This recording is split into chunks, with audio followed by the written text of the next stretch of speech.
നമുക്കിന്നൊരു മുട്ട ബജി ഉണ്ടാക്കിയാലോ? സാധാരണ നമ്മള് ഷോപ്പിൽ നിന്ന് വാങ്ങിക്കുന്ന മുട്ട ബജി അല്ല ഞാൻ ഉദ്ദേശിക്കുന്നത്. ഞാനിവിടെ കിച്ചൂസിന് ഇടയ്ക്ക് ഉണ്ടാക്കി കൊടുക്കാറുള്ള ഒരു വെറൈറ്റി ആയിട്ടുള്ള ഒരു മുട്ട ബജി ഉണ്ട്. അതെങ്ങനെയാണെന്ന് ഞാൻ പറഞ്ഞുതരാം. നമ്മുടെ ഈ മുട്ട ബജി എന്ന് പറഞ്ഞിട്ടുണ്ടെങ്കിൽ മുട്ടയുടെ ഉള്ളില് കുറച്ച് കാര്യങ്ങളൊക്കെ സ്റ്റഫ് ചെയ്തിട്ടാണ് ചെയ്യുന്നത്. അത് നമ്മുടെ വീട്ടിലുള്ള ഇൻഗ്രീഡിയൻസ് തന്നെയാണ് കേട്ടോ നമ്മൾ മുട്ടയുടെ ഉള്ളിൽ സ്റ്റഫ് ചെയ്യുന്നത്. അപ്പോൾ നമുക്ക് മുട്ട പുഴുങ്ങിയെടുക്കുന്ന ഒരു ടൈം ഉണ്ടെങ്കിൽ മുട്ട പുഴുങ്ങിയെടുക്കാൻ ഒരു 5-6 മിനിറ്റ് മതി. അതിനുശേഷം നമുക്ക് വളരെ എളുപ്പത്തിൽ ഉണ്ടാക്കാവുന്ന മുട്ട ബജിയാണത്.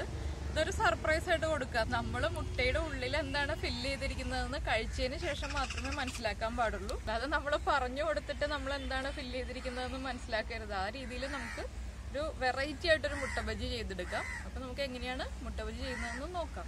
ഗാർലിക് മുട്ട ബജിക്ക് ആവശ്യമായിട്ടുള്ള ഇൻഗ്രീഡിയൻസ് നോക്കാം.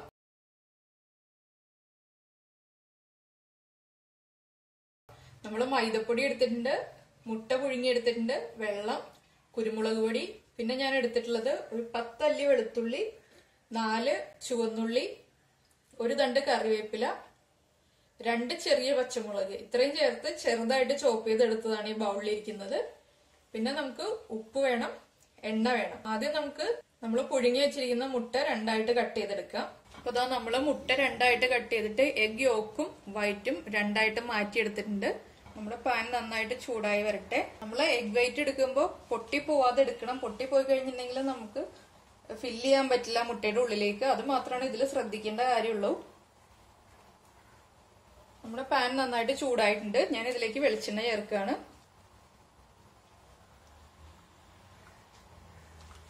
വെളിച്ചെണ്ണ നന്നായിട്ട് ചൂടായിട്ടുണ്ട്. ഇതിലേക്ക് നമ്മൾ ചോപ്പ് ചെയ്ത് വെച്ചിരിക്കുന്ന വെളുത്തുള്ളി, ഉള്ളി, പച്ചമുളക്, കറിവേപ്പില ഈ മിക്സ് ഇട്ട് കൊടുക്കാം.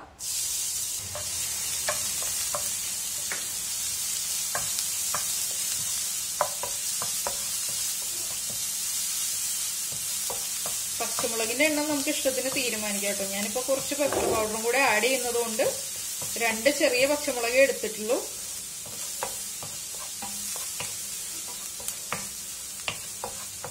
ഇതിൽ കൂടുതലായിട്ട് നമ്മൾ വെളുത്തുള്ളിയാണ് യൂസ് ചെയ്യാറുള്ളത്. അതുകൊണ്ടാണ് ഗാർലിക് എഗ് ബജി എന്ന് പേരിട്ടിട്ടുള്ളത്. ഇതിലേക്ക് നമുക്ക് മുട്ടയ്ക്ക് ആവശ്യമായിട്ടുള്ള ഉപ്പ് ചേർക്കാം.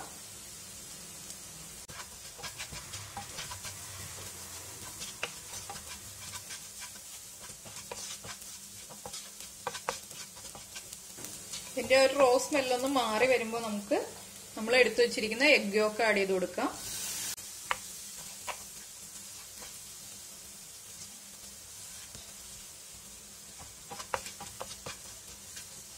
കുറച്ച് പെപ്പർ പൗഡർ ആഡ് ചെയ്യാം നമുക്ക്. എഗ് യോക്ക് ഒന്ന് നമ്മൾ പതുക്കെ ഉടച്ചു കൊടുക്കുക. അപ്പൊ നന്നായിട്ട് അതിലേക്ക് മിക്സ് ആവും നമ്മുടെ ഗാർലിക്കും ഉള്ളിയും എല്ലാം ചേർന്നിട്ട്.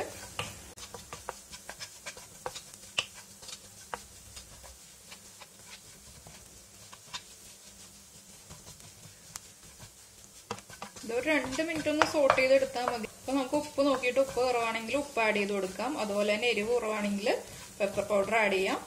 നമ്മുടെ മിക്സ് റെഡി ആയിട്ട് നമുക്ക് ഫ്ലെയിം ഓഫ് ചെയ്യാം. ചൂട് മാറിക്കഴിഞ്ഞിട്ട് നമുക്ക് മുട്ടയിലേക്ക് ഫില്ല് ചെയ്യാം. ഈ സമയത്ത് നമുക്ക് ബാറ്റർ റെഡിയാക്കി എടുക്കാം.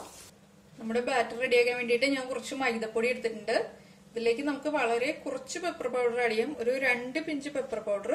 ഇത് ഓപ്ഷനിലാണ്, നമുക്ക് ആവശ്യമുണ്ടെങ്കിൽ മാത്രം ചേർത്താൽ മതി. ഞാനിപ്പോ ബാറ്ററിൽ കുറച്ച് പെപ്പർ പൗഡർ ആഡ് ചെയ്യാറുണ്ട് ഇവിടെ. അതുപോലെ നമ്മുടെ ബാറ്ററിന് ആവശ്യമായിട്ടുള്ള ഉപ്പ് ചേർക്കുക.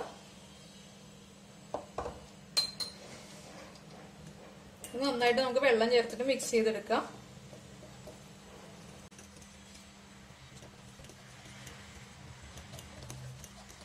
വല്ലാതെ അങ്ങ് ലൂസായി പോകണ്ട നമ്മുടെ ബാറ്റർ. പക്ഷെ അധികം തിക്കായിട്ടും വേണ്ട, ഒരു മീഡിയം കൺസിസ്റ്റൻസിയിലാണ് നമ്മൾ ബാറ്റർ റെഡിയാക്കി എടുക്കേണ്ടത്. ബാറ്റർ റെഡിയാക്കുന്ന സമയത്ത് തന്നെ നമുക്ക് ഫ്രൈ ചെയ്യാൻ വേണ്ടിയിട്ടുള്ള എണ്ണ വെക്കാം. ഇതാണ് നമ്മുടെ ബാറ്ററിന്റെ കറക്റ്റ് ആയിട്ടുള്ള കൺസിസ്റ്റൻസി. വല്ലാതെ തിക്കും അല്ല, വല്ലാതെ ലൂസും അല്ല. ഈ ഒരു കൺസിസ്റ്റൻസിയിൽ നമ്മൾ ബാറ്റർ റെഡിയാക്കി എടുക്കുക. നമ്മുടെ മിക്സ് ഞാൻ എന്താ ഒരു ബൗളിലേക്ക് മാറ്റി വെച്ചിട്ടുണ്ട്. ഇതിന് നമുക്ക് നമ്മൾ മാറ്റി വെച്ചിരിക്കുന്ന എഗ് വൈറ്റിലേക്ക് ഫില്ല് ചെയ്യാം. നമ്മൾ ഓരോ മുട്ടയുടെ പീസായിട്ട് എടുക്കുക, കുറച്ച് മിക്സ് എടുക്കുക, ഇതിന്റെ ഉള്ളിലേക്ക് വെച്ചിട്ട് പതുക്കെ ഒന്ന് പ്രസ് ചെയ്ത് കൊടുക്കുക. പ്രസ് ചെയ്ത് കൊടുത്താൽ മാത്രമേ ഇരിക്കുള്ളൂ. എന്താണെന്ന് വെച്ചാൽ നമ്മൾ ഉള്ളിയും വെളുത്തുള്ളിയും ഒക്കെ ചേർത്തത് കൊണ്ട് തന്നെ നമ്മുടെ എഗ് യോക്ക് ഇരുന്നത് പോലെ ഇരിക്കില്ല. നമ്മളൊന്ന് പതുക്കെ പ്രസ് ചെയ്ത് കൊടുത്താൽ മാത്രമേ ഇരിക്കുള്ളൂ. ഇതുപോലെ നമ്മൾ ഫില്ല് ചെയ്തെടുക്കുക.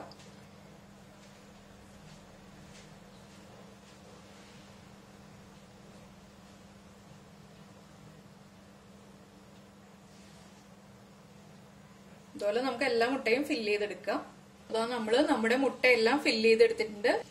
ഇനി നമുക്ക് ഫ്രൈ ചെയ്യാം. ഞാനിപ്പോ ഒരു ചട്ടി വെച്ചിട്ട് എണ്ണ ചൂടാക്കാൻ വെച്ചിട്ടുണ്ട്. എണ്ണ ചൂടായിട്ട് വരട്ടെ. അപ്പൊ ഇതാ നമ്മുടെ എണ്ണ നന്നായിട്ട് ചൂടായിട്ടുണ്ട്. ഞാൻ ഫ്ലെയിം കുറച്ച് വെച്ചിരിക്കുകയാണ്. ഇനി നമുക്ക് നമ്മൾ ഫില്ല് ചെയ്ത് വെച്ചിരിക്കുന്ന മുട്ടയുടെ ഓരോ പീസ് എടുക്കുക, ബാറ്ററിൽ ഡിപ്പ് ചെയ്യുക. അതിനുശേഷം ചൂടായി കിടക്കുന്ന എണ്ണയിലേക്ക് ഇട്ട് കൊടുക്കുക. മുട്ടയായതുകൊണ്ട് നമ്മൾ എണ്ണയിലേക്ക് ഇടുമ്പോൾ പ്രത്യേകം ശ്രദ്ധിക്കുക. മുട്ട വേഗം തന്നെ ചൂടായി കഴിയുമ്പോൾ പൊട്ടിത്തെറിക്കുക എണ്ണയിൽ കിടന്നിട്ട്. അപ്പൊ നമ്മളൊന്ന് കുറച്ച് ഗ്യാപ്പ് ഇട്ടിട്ട് നിന്നിട്ട് ഇട്ട് കൊടുക്കുക.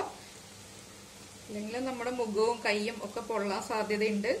എനിക്ക് ഇടയ്ക്ക് പറ്റാറുള്ളതാണ്. ഞാനിപ്പോ ആദ്യം ഒരു 4 പീസ് ഇട്ട് കൊടുക്കുന്നുള്ളൂ. നമുക്ക് ചെറുതായിട്ടൊന്ന് ഫ്ലെയിം കൂട്ടി വെക്കാം. പക്ഷെ നമ്മൾ നിൽക്കുമ്പോൾ കുറച്ച് ഗ്യാപ്പിൽ നിൽക്കുക, ഇല്ലെങ്കിൽ മുട്ട പൊട്ടിത്തെറിക്കും. നമുക്കൊന്ന് തിരിച്ചിട്ട് കൊടുക്കാം. ഒരു സൈഡ് ആയിട്ടുണ്ട്. നമ്മുടെ മുട്ട ഓൾറെഡി കുക്കായതുകൊണ്ട് തന്നെ വേഗം നമ്മുടെ ഔട്ടർ കവറിങ് മാത്രം ഒന്ന് കുക്കായാൽ മതി. അധികം സമയം എടുക്കില്ല. പക്ഷെ മുട്ട തിരിച്ചിട്ടതിന് ശേഷവും നമ്മൾ ശ്രദ്ധിച്ചിട്ട് തന്നെ നിൽക്കണം. സാധാരണ ഈ ഡിഷ് ഞാനിവിടെ സൺഡേസിലൊക്കെയാണ് കേട്ടോ ചെയ്യാറുള്ളത്. എളുപ്പത്തിൽ ജോലി തീർക്കാന്ന് പറഞ്ഞിട്ട് ഇപ്പൊ വൈകിട്ട് നമ്മൾ വൈകുന്നേരം ആകുമ്പോഴാണല്ലോ സൺഡേ, അയ്യോ ഇന്ന് എന്താണ് ചായക്ക് ഉണ്ടാക്കാന്നൊക്കെ ആലോചിക്കുമ്പോൾ ഇതെനിക്ക് എളുപ്പത്തിൽ ചെയ്യാൻ പറ്റിയൊരു ഡിഷാണിത്. എല്ലാവർക്കും ഇഷ്ടപ്പെടുകയും ചെയ്യും. അത്യാവശ്യം വിശപ്പും മാറും. അങ്ങനെയാകുമ്പോൾ കുഴപ്പമില്ല. പൊട്ടിത്തെറിക്കാതെ മാത്രം നമ്മളൊന്ന് ശ്രദ്ധിച്ചാൽ മതി. തെറിക്കും എന്നുള്ളൊരു കാൽക്കുലേഷനിൽ നിൽക്കുക. അപ്പോൾ പിന്നെ നമുക്ക് കുഴപ്പമില്ല. അല്ലെങ്കിൽ പെട്ടെന്ന് ആദ്യമായിട്ടൊക്കെ ചെയ്യുമ്പോൾ ശ്രദ്ധിച്ചിട്ട് ചെയ്യാം. മുട്ട പൊട്ടിത്തെറിക്കാൻ ആരംഭിക്കുന്നുണ്ട്.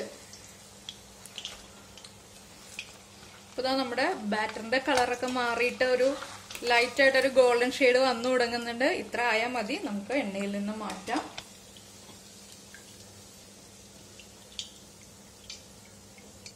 നമുക്കൊരു കിച്ചൺ പേപ്പറിലേക്ക് മാറ്റിയിട്ട് അടുത്ത ബാച്ച് ഇതുപോലെ തന്നെ ഫ്രൈ ചെയ്തെടുക്കാം. അപ്പൊ അതാ നമ്മുടെ ഗാർലിക് എഗ് ബജി നമ്മൾ സെർവ് ചെയ്തിട്ടുണ്ട്. ഇതിപ്പോ വളരെ എളുപ്പത്തിൽ ഉണ്ടാക്കി കഴിഞ്ഞില്ലേ, അധികം ടൈമൊന്നും എടുത്തില്ലല്ലോ. എല്ലാവർക്കും വളരെ എളുപ്പത്തിൽ ഉണ്ടാക്കാം. ഇപ്പൊ ബാച്ചിലേഴ്സിനാണെങ്കിലും വീട്ടമ്മമാർക്കും എല്ലാവർക്കും എളുപ്പത്തിൽ ഉണ്ടാക്കാൻ പറ്റിയ റെസിപ്പിയാണ്. അപ്പൊ എല്ലാവരും ഉണ്ടാക്കി കഴിച്ചിട്ട് കമന്റ്സ് എന്താണെന്ന് വെച്ചിട്ടുണ്ടെങ്കിൽ കമന്റ്സ് ഒക്കെ നമ്മുടെ കമന്റ് ബോക്സിൽ ആഡ് ചെയ്യുക.